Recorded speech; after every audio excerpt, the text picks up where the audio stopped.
meskipun sudah memanggil sejumlah saksi dalam penyelidikan kasus ini, termasuk dengan saksi ahli, namun dari penggeledahan yang dilakukan dari kepolisian kemarin memungkinkan adanya pemanggilan saksi kembali. Dan dari informasi yang kami dapatkan bahwa rencananya hari ini saksi ahli yakni Profesor Sarlito Wirawan Sarwono dijadwalkan akan kembali memenuhi panggilan dari kepolisian. Sebelumnya Profesor Sarlito sempat dipanggil untuk meminta keterangan dan juga mengetes dari kondisi psikis dari Jessica. Kami juga di sini masih memantau lebih lanjut agenda apakah atau keterangan-keterangan apakah yang diminta dari pihak kepolisian kepada Profesor Sarlito pada hari ini. Dan Dermawan Salihin, ayah dari Wayan Mirna Salihin, kembali mendatangi Direktorat Reserse Kriminal Umum Polda Metro Jaya untuk meminta keterangan perkembangan kasus anaknya. Selain itu, Dermawan juga menawarkan bantuan untuk penguatan tuntutan di persidangan. Ia mengatakan hingga kini ia sudah memegang berkas mengenai kehidupan Mirna dan Jessica selama berkuliah di Australia yang didapat dari aparat kepolisian Australia. Dari beberapa berkas yang ia miliki, setidaknya 2 buah berkas sudah diserahkan kepada tim penyidik Ditreskrimum Polda Metro Jaya. Ia mengaku sudah mengantongi 8 alat bukti untuk melawan Jessica di pengadilan nanti. Tujuannya untuk meminta keterangan sampai di mana. Itu apa yang bisa saya bantu untuk mencari data-data lagi di persidangan. Saya kan ayahnya. Terkait berkas yang dari konsulat di Australia?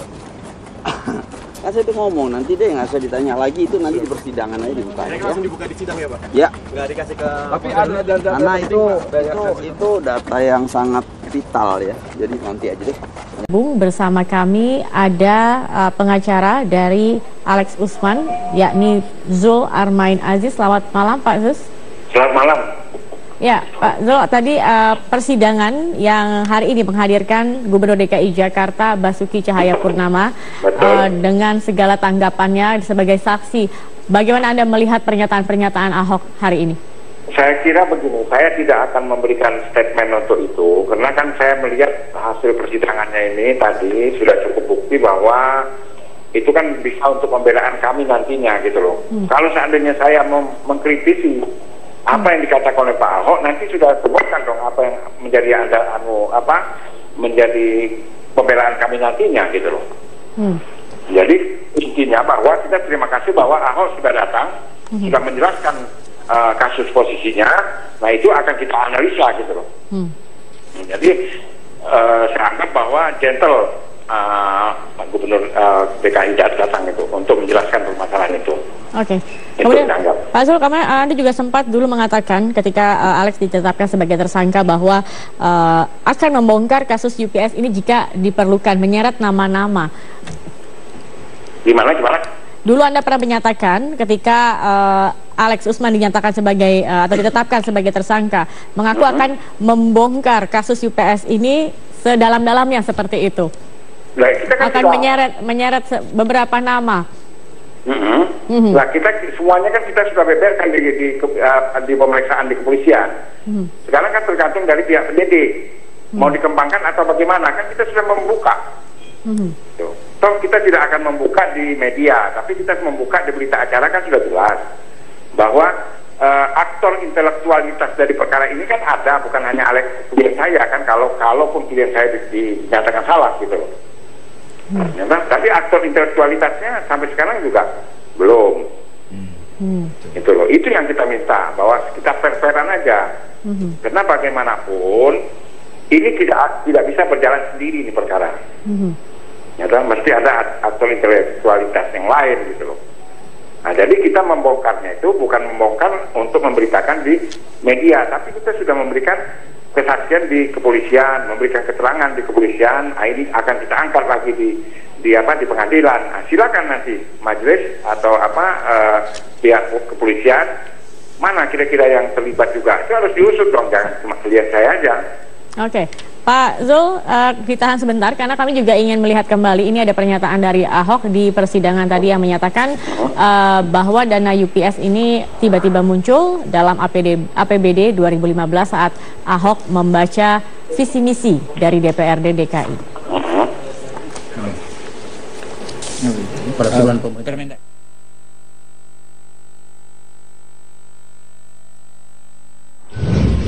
pada tanggal 11 Agustus 2014, Bapak Feryal Sofyan melalui sekretarisnya Ibu Neneng menyerahkan soft copy yang sudah berisi APBDP yang disepakati antara DPRD dengan TAPD. Tidak ada lapor ya? Tidak lapor juga. Tidak lapor juga. Kalau begitu, kalau semua tidak lapor ke Bapak, siapa yang bertanggung jawab, Pak? Sesuai dengan surat biasanya TAPD. Ya, itu tadi pernyataan Ahok yang juga di sini langsung mendapat tanggapan tadi dari Bang Lulung, langsung bilang selesai itu, selesai. Kenapa selesai? Anda mendengar pernyataan itu, Anda menyatakan selesai, ini apa maksudnya? Tegas saya ngomong ya. Persoalan UPS ini hanya Tuhan, Pak Ahok, sama Feryal yang tahu. Udah, sama Sekda. Udah itu aja. Susah ini ngebongkar ini kalau mereka nggak ngaku semua. Makanya saya bilang. Atau sebenarnya ini sebenarnya hanya perkara pribadi antara Anda dan Ahok? Nggak bisa, ini fakta hukum, Mbak. Lihat tuh, saya bawa lengkap. Saya bilang makanya siapapun yang terlibat dalam proses penyelidikan dan penyidikan kasus UPS harus berani jujur. Nggak perlu hebat, harus jujur. Terutama kepada saya, saksi. Kedua, kepada kawan-kawan saya sebagai saksi. Ketiga, pada siapa? Pada orang yang diduga jadi tersangka. Yang paling penting itu kepada hakim dan jaksa, harus berani jujur mengungkap masalah ini. Jangan ada konspirasi, tekanan kekuasaan, tekanan politik. Bayangkan Tobat tadi, berapa lapis kekuatan keamanan di sana. Ada konspirasi besar tadi menjagakan Ahok ini. Tapi kalau kita lihat apa yang dibicarakan oleh Pak Ahok sendiri, apa yang dikatakan ini, yang diungkap atau oleh Pak Ahok sendiri ini kan ada acuannya, ada dari KUA, PPAS-nya. Tadi dibilang, ini saya mengarah kepada persidangan saja, ya, nggak mau mundur saya. Tadi disampaikan ada sekretaris Pak Feryal namanya Bu Neneng memberikan kepada Bapeda, yaitu namanya siapa tadi, Wahyu atau siapa? Tahu nggak? Dia bilang nggak tahu. Selesai udah.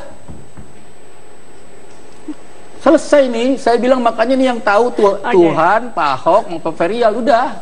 Tuhan, Pak Ahok dan Pak Feryal. Anda melihat seperti itu atau? Udah. Feryal itu ketua DPR. Kalau kita melihat bahwa selama ini Ahok pun berbicara memiliki argumen dan juga fakta-fakta yang cukup kuat untuk berbicara mengenai UPS ini sendiri. Anda melihat bagaimana?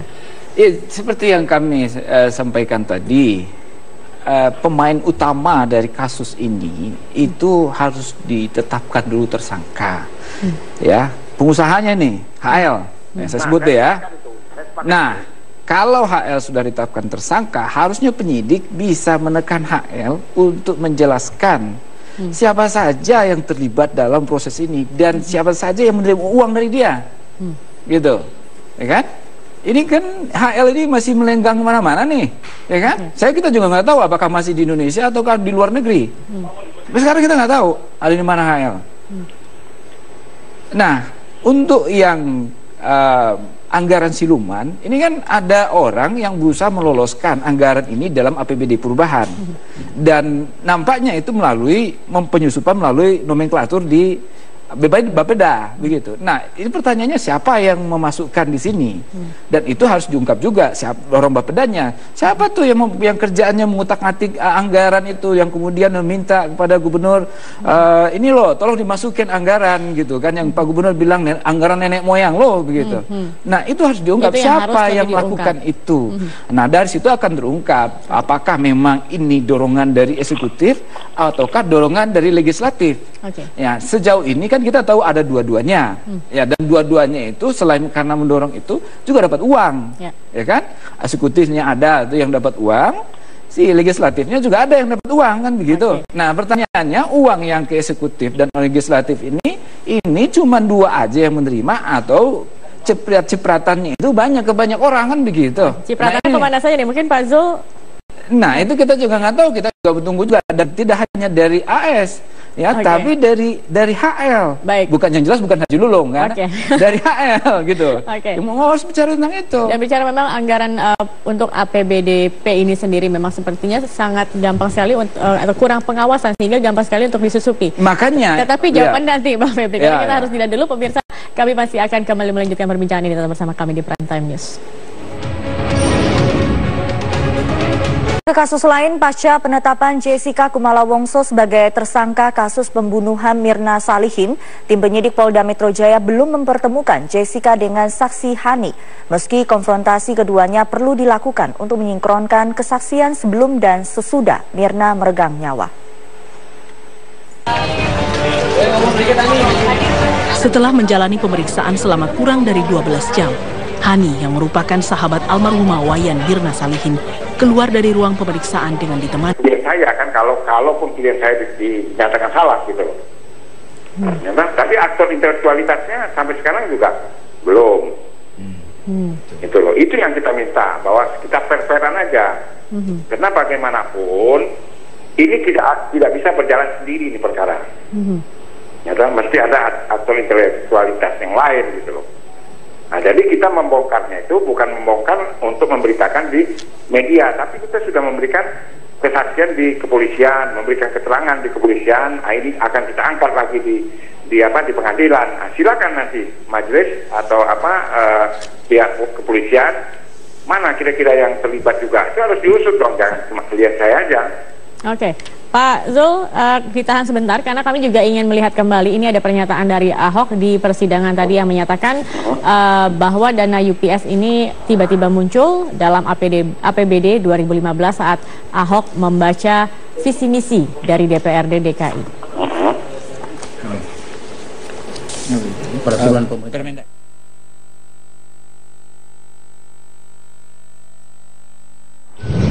Pada tanggal 11 Agustus 2014, Bapak Ferya Sofyan melalui sekretarisnya Ibu Neneng menyerahkan soft copy yang sudah berisi APBDP yang disepakati antara DPRD dengan TAPD. Tidak ada yang lapor ya? Tidak lapor juga. Tidak lapor juga. Kalau begitu, kalau semua tidak lapor ke Bapak, siapa yang bertanggung jawab, Pak? Meskipun sudah memanggil sejumlah saksi dalam penyelidikan kasus ini, termasuk dengan saksi ahli, namun dari penggeledahan yang dilakukan dari kepolisian kemarin memungkinkan adanya pemanggilan saksi kembali. Dan dari informasi yang kami dapatkan bahwa rencananya hari ini saksi ahli yakni Profesor Sarlito Wirawan Sarwono dijadwalkan akan kembali memenuhi panggilan dari kepolisian. Sebelumnya Profesor Sarwono juga Sarlito sempat dipanggil untuk meminta keterangan dan juga mengetes dari kondisi psikis dari Jessica. Kami juga di sini masih memantau lebih lanjut agenda apakah atau keterangan-keterangan apakah yang diminta dari pihak kepolisian kepada Profesor Sarlito pada hari ini. Dan Dermawan Salihin, ayah dari Wayan Mirna Salihin, kembali mendatangi Direktorat Reserse Kriminal Umum Polda Metro Jaya untuk meminta keterangan perkembangan kasus anaknya. Selain itu, Dermawan juga menawarkan bantuan untuk penguatan tuntutan di persidangan.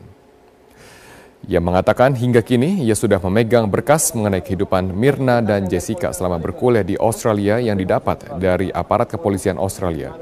Dari beberapa berkas yang ia miliki, setidaknya 2 buah berkas sudah diserahkan kepada tim penyidik Ditreskrimum Polda Metro Jaya. Ia mengaku sudah mengantongi 8 alat bukti untuk melawan Jessica di pengadilan nanti. Tujuannya untuk meminta keterangan sampai di mana. Itu apa yang bisa saya bantu untuk mencari data-data lagi di persidangan. Saya kan ayahnya. Terkait berkas yang dari konsulat di Australia, Kan saya tuh ngomong nanti deh, nggak usah ditanya lagi, itu nanti di persidangan aja dibuka. Ini langsung dibuka di sidang ya, Pak? Ya. Nggak dikasih ke. Tapi ada data. Karena itu data yang sangat vital ya. Jadi nanti aja deh. Bung bersama kami bahwa selama ini Ahok pun berbicara memiliki argumen dan juga fakta-fakta yang cukup kuat untuk berbicara mengenai UPS ini sendiri. Anda melihat bagaimana? Ya, seperti yang kami sampaikan tadi, pemain utama dari kasus ini itu harus ditetapkan dulu tersangka. Ya, pengusahanya nih HL, saya sebut deh ya. Nah, kalau HL sudah ditetapkan tersangka, harusnya penyidik bisa menekan HL untuk menjelaskan siapa saja yang terlibat dalam proses ini dan siapa saja yang menerima uang dari dia, gitu, ya kan? Ini kan HL ini masih melenggang kemana-mana nih, ya kan? Kita juga nggak tahu apakah masih di Indonesia ataukah di luar negeri. Tapi sekarang kita nggak tahu ada di mana HL.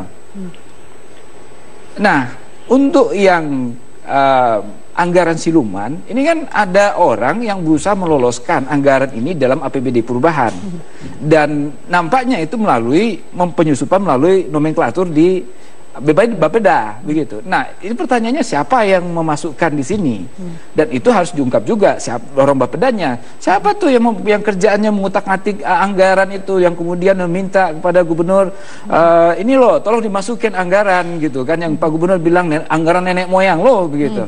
Nah, itu harus diungkap itu siapa yang melakukan itu. Nah, dari situ akan terungkap apakah memang ini dorongan dari eksekutif ataukah dorongan dari legislatif. Ya, sejauh ini kan kita tahu ada dua-duanya, ya, dan dua-duanya itu selain karena mendorong itu juga dapat uang, ya kan? Eksekutifnya ada tuh yang dapat uang, si legislatifnya juga ada yang dapat uang, kan begitu. Nah, pertanyaannya uang yang ke eksekutif dan legislatif ini cuma dua aja yang menerima atau cipratannya? Ada pengacara dari Alex Usman, yakni Zul Armain Aziz. Selamat malam, Pak Zul. Selamat malam. Ya, Pak Zul, tadi persidangan yang hari ini menghadirkan Gubernur DKI Jakarta Basuki Cahayapurnama dengan segala tanggapannya sebagai saksi. Bagaimana Anda melihat pernyataan-pernyataan Ahok hari ini? Saya kira begini, saya tidak akan memberikan statement untuk itu, karena kan saya melihat hasil persidangannya ini tadi sudah cukup bukti bahwa itu kan bisa untuk pembelaan kami nantinya, gitu loh. Kalau seandainya saya mengkritisi apa yang dikatakan oleh Pak Ahok, nanti sudah terbukkan dong apa yang menjadi menjadi pembelaan kami nantinya, gitu loh. Jadi intinya bahwa kita terima kasih bahwa Ahok sudah datang, sudah menjelaskan kasus posisinya. Nah, itu akan kita analisa, gitu loh. Jadi saya anggap bahwa gentle Pak Gubernur DKI datang itu untuk menjelaskan permasalahan itu. Oke. Kemudian Pak Zul, Anda juga sempat dulu mengatakan ketika Alex ditetapkan sebagai tersangka bahwa akan membongkar kasus UPS ini jika diperlukan, menyeret nama-nama.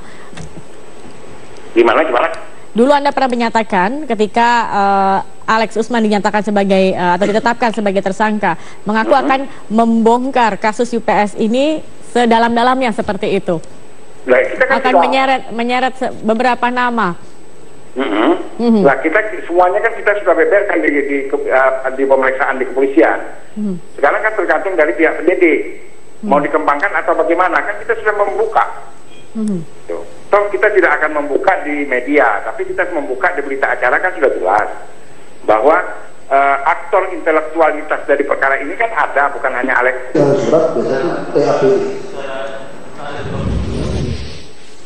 Oke, itu tadi pernyataan Ahok yang juga di sini langsung mendapat tanggapan tadi dari Bang Lulung, langsung bilang selesai itu, selesai. Kenapa selesai? Anda mendengar pernyataan itu, Anda menyatakan selesai, ini apa maksudnya? Tegas saya ngomong ya. Kalau UPS ini hanya Tuhan, Pak Ahok sama Perial yang tahu, udah, sama Sekda, udah itu aja. Susah ini ngebongkar ini kalau mereka nggak ngaku semua. Makanya saya bilang. Atau sebenarnya ini sebenarnya hanya perkara pribadi antara Anda dan Ahok. Nggak bisa, ini fakta hukum, Mbak. Lihat tuh, saya bawa lengkap. Saya bilang makanya siapapun yang terlibat dalam proses penyelidikan dan penyidikan kasus UPS harus berani jujur. Nggak perlu hebat, harus jujur. Terutama kepada saya, saksi. Kedua, kepada kawan-kawan saya sebagai saksi. Ketiga, pada siapa? Pada orang yang diduga jadi tersangka. Yang paling penting itu kepada hakim dan jaksa, harus berani jujur mengungkap masalah ini. Jangan ada konspirasi, tekanan kekuasaan, tekanan politik. Bayangkan Tobat tadi, berapa lapis kekuatan keamanan di sana. Ada konspirasi besar tadi menjagakan Ahok ini. Tapi kalau kita lihat apa yang dibicarakan oleh Pak Ahok sendiri, apa yang dikatakan ini, yang diungkap atau oleh Pak Ahok sendiri ini kan ada acuannya, ada tadi dari kan KUA, PPAS-nya. Tadi dibilang, ini saya mengarah kepada persidangan saja, ya, nggak mau mundur saya. Tadi disampaikan ada sekretaris Pak Ferial namanya Bu Neneng memberikan kepada Bapeda, yaitu namanya siapa tadi, Wahyu atau siapa? Tahu nggak? Dia bilang nggak tahu. Selesai udah. Selesai nih, saya bilang makanya nih yang tahu Tuhan, Pak Ahok, mau Pak Ferial, udah. Tuhan, Pak Ahok dan Pak Ferial. Anda melihatnya seperti itu atau? Udah. Ferial itu ketua DPD. Kalau kita melihat